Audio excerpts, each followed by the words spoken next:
Hi everyone, today we're going to talk about how to write research proposals. Now you might need a research proposal at different stages of your academic career. You might need it when applying to a PhD program, or when you're applying for a funding grant with an organization, or when you're finalizing your research topic for your master's or PhD. Then sometimes the committee also asks you to submit a research proposal first. So how are you supposed to write a research proposal? Well, let's find out.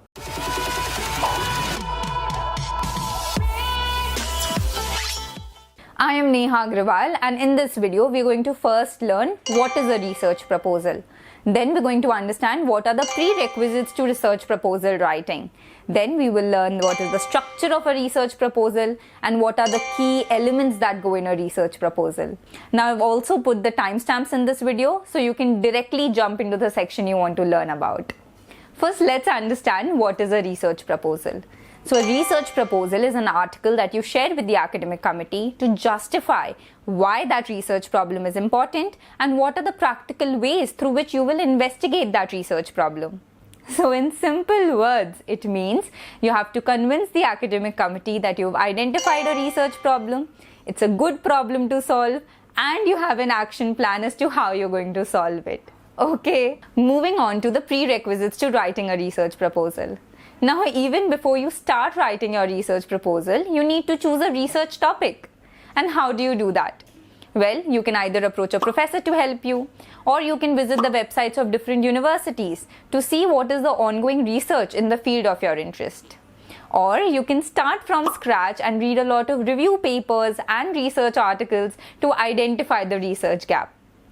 Now, if you want to learn in detail how to choose a research topic, you can check out my previous video. The link is given in the description. Now, to be honest, if you're submitting your research proposal for a master's or a PhD application, and if you don't have a lot of time to carefully choose a research topic, then I would say no need to panic. More than the research topic, what the admissions committee is interested in is to see how well you are able to structure a problem and give a clear path as to how you are going to conduct your research studies. So let's look into that. Now I'm going to share with you the structure of a research proposal. So the structuring of a research proposal is very similar to that of a research paper, except that it does not have the results and discussion section, because obviously your research proposal is still in the proposal stage and you haven't conducted the research yet. Apart from that, a research proposal also consists of some additional sections like the work plan, budget, something that you will not find in a research paper. So here are the key components or the key elements that go in a research proposal. Starting with the title, followed by the literature review and research gap. Then comes the research objective and the research questions, followed by the research methodology. After that comes ethical considerations, which is an optional section.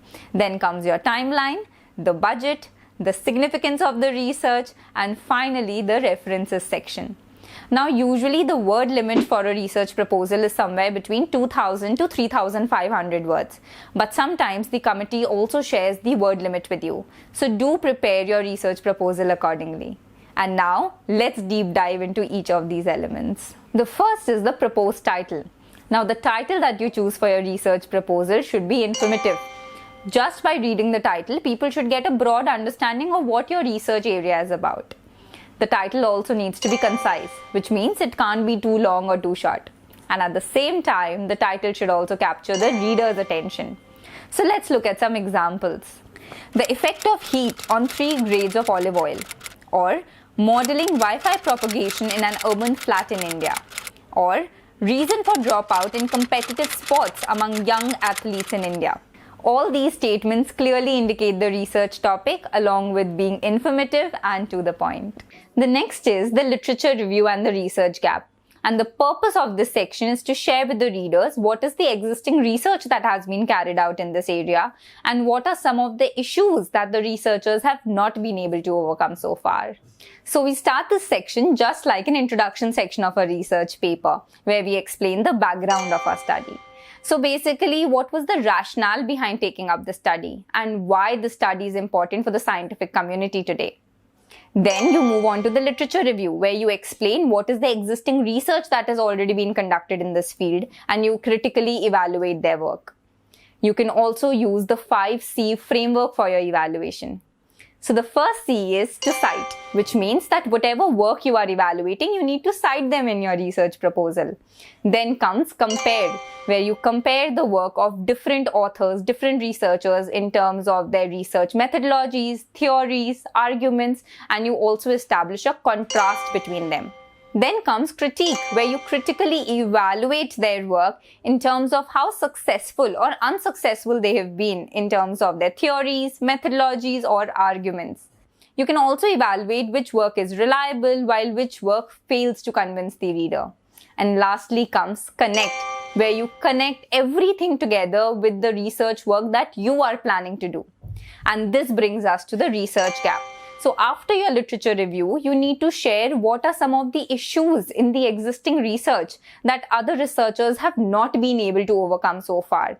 So essentially, the shortcomings or the drawbacks in the existing research forms your research gap. Moving on to the next element, which is the research objective and the research questions. So what is the research objective? It is basically what you are proposing to do in order to overcome or fulfill the research gap which you shared in the previous section. That is your research objective. Now, there could be many issues that you would have identified, right, which fall under the big umbrella of the research gap. So all these separate issues form a research question of their own. And if you answer these research questions, you will achieve your objective. Now, to answer these research questions, you would have some idea, right, that if I do this, I will get the result.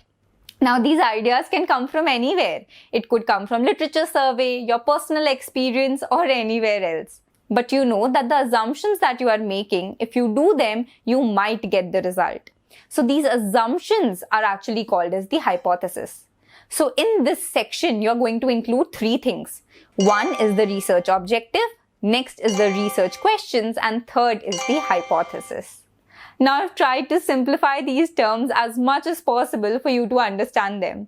So if the definitions don't come out properly, please consider my apologies. The next element is the research methodology.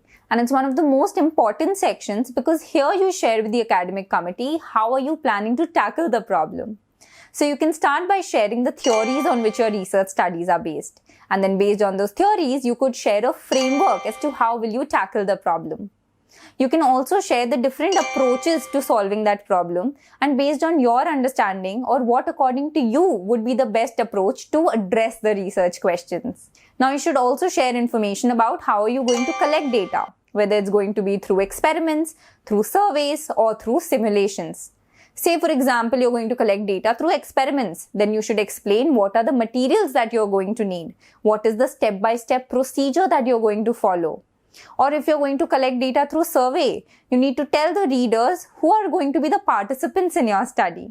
And after that, you should talk about how are you going to collect this data? How will you be analyzing this data? And finally, the scope of the study. So basically, what are you going to investigate or not investigate in the study to lay out the boundary of your research? That is called as the scope of your study. Now, before I tell you how to write the remaining elements, if you wish to learn in detail how to write a research paper, you can register for a free demo to my research paper writing workshop. The link is given in the description. And now, let's talk about the other elements. Now, the next element, which is optional, is the ethical considerations element. So sometimes if you're conducting some biological studies in which animals are involved, or if you're taking a survey where you're collecting some sensitive data, you need to ensure that ethical standards are maintained and the participants have right to data privacy, confidentiality, etc. So you need to include these things in this section. Next comes the tentative timeline. And here you need to share a reasonable work schedule and explain to the academic committee how you're going to manage your own progress and complete the project effectively.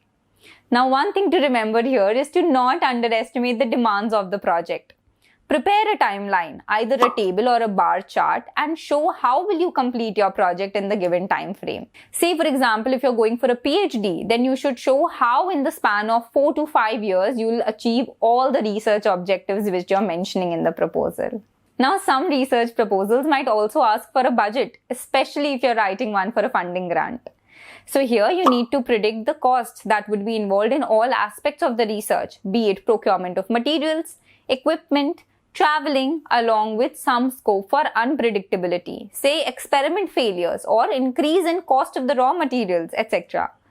But whatever costs you mention, make sure you're able to justify all of them. Now coming to one of the last sections of your research proposal, which is sharing the significance of your research. Here you need to remind the academic committee, reiterate why your research is important and worth taking up. Share with them what is the impact that your research is going to make and what are the broader applications or implications of your study. And finally, coming to the last section, which is the references. Here, you need to list down all the sources that you've referred to or cited in your research proposal. And with this, we come to an end of your research proposal writing. So guys, that's all I wanted to share with you today. If you wish to learn in detail how to write a research paper, you can register for a free demo to my research paper writing workshop. The link is given in the description. And now, thank you so much for watching this video and I wish you all the very best for your research proposals.